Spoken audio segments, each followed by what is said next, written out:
rendah. Kalau jumlah tenaga kerjanya 25 sampai 150 orang, harus ada satu orang petugas P3K. Jadi kalau misalnya 300 orang tenaga kerjanya, wajib ada 2 petugas P3K untuk perusahaan potensi bahaya rendah. Atau satu orang untuk setiap 150 atau kurang. Misalnya 100 kurang 4 orang jadi 300. Jadi tetap harus ada 2 orang. Itu ya dengan penjelasan di bawahnya. Satu orang untuk setiap 150 orang atau kurang. Jadi kalau ada misalnya 300 ya pas 2. Kalau hanya misalnya 280 ya tetap harus 2. Seperti itu. Itu untuk potensi bahaya rendah. Nah, bagaimana dengan potensi bahaya tinggi? Kalau untuk potensi bahaya tinggi kurang dari 100 harus ada satu orang petugas P3K. Atau kurang dari 100 harus ada satu orang setiap 100 atau kurang. Misalnya jumlah tenaga kerjanya 200 orang. Perusahaan potensi bahaya tinggi artinya 2 petugas P3K. Kalau misalnya hanya 180 orang, juga tetap harus 2 orang petugas P3K. Kalau perusahaan potensi bahaya tinggi. Jadi mohon untuk hitungan-hitungan ini teman-teman harus ingat dengan baik. Usahakan di luar kepala supaya tidak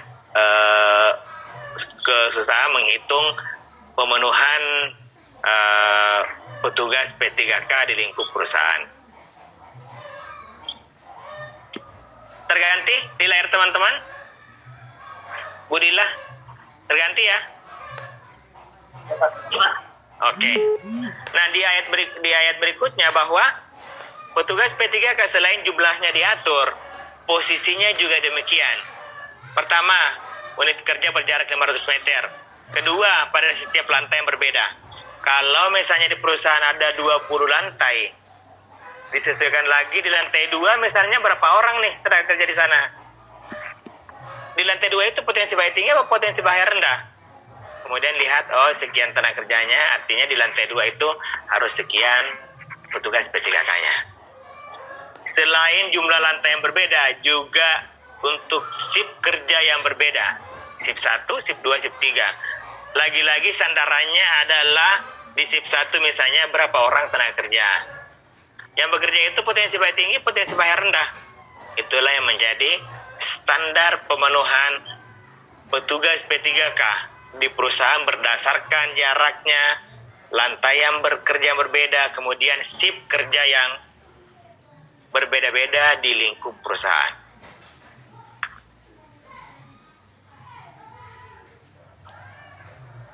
Kalau di pasal 6 lebih mengarah kepada tugas dari teman-teman yang menjadi petugas P3K di perusahaan. Selanjutnya di pasal 7 lebih mengarah kepada dia lakukannya tanda-tanda khusus untuk memudahkan seseorang melihat, oh di sini ruangan petugas P3K-nya.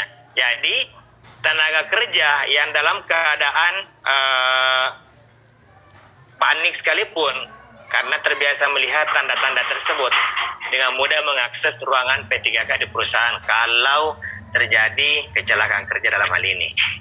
Di sisi lain, orang lain yang berkunjung ke perusahaan, entah kunjungan dari pemerintah, ada teman-teman dari Babinsa, Babinkartipmas yang berkunjung ke perusahaan, kalau misalnya dia cedera, dengan mudah melihat, oh saya harus tadi ke sana di ruangan P3K untuk mendapatkan pertolongan terkait dengan kondisi yang dialami.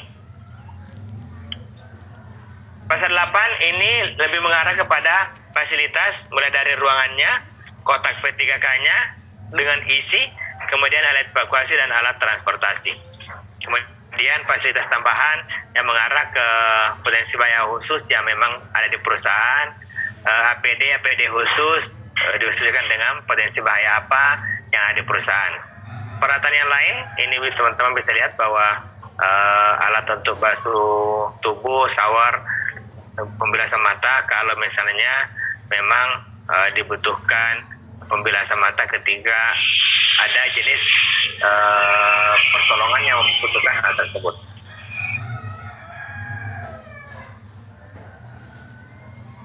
Untuk terkait ruangan P3K, standarnya seperti ini. Kalau perusahaan telah mempekerjakan 100 orang atau lebih, atau kurang dari 100 tapi potensi bahaya tinggi, maka sudah wajib tersedia ruangan P3K di perusahaan. Nah, kalau misalnya teman-teman bertanya, Pak, di perusahaan sudah ada klinik, sudah ada rumah sakit, wajibkah ada ruangan P3K? Standarnya adalah kita menghitung berdasarkan jarak. Kalau jarak bangunan atau pekerjaan di sini untuk mencapai ruangan klinik jaraknya 500 meter atau lebih, maka setidaknya ada klinik yang standby di sana, ada ruangan P3K yang standby di sana, supaya mulai dari kotak P3K-nya fasilitas yang lain juga tersedia di ruangan tersebut, sehingga ketika memang dibutuhkan tindakan reaksi cepat, bukankah sudah ada beberapa titik ruangan P3K di lingkup perusahaan.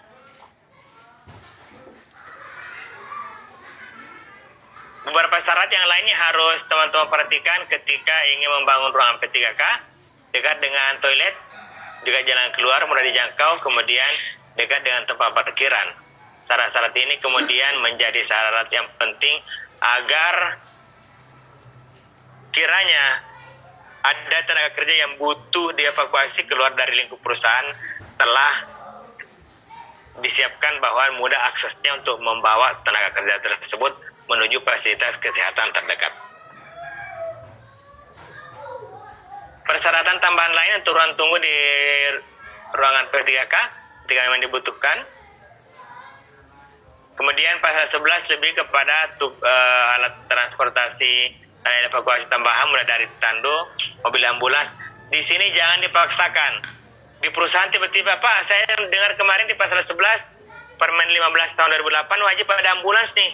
Ini pasalnya ada kata atau di sini kendaraan yang dapat digunakan, bisa jadi mobilnya HRD, bisa jadi mobilnya manajer, bisa jadi mobilnya teman-teman divisi K3.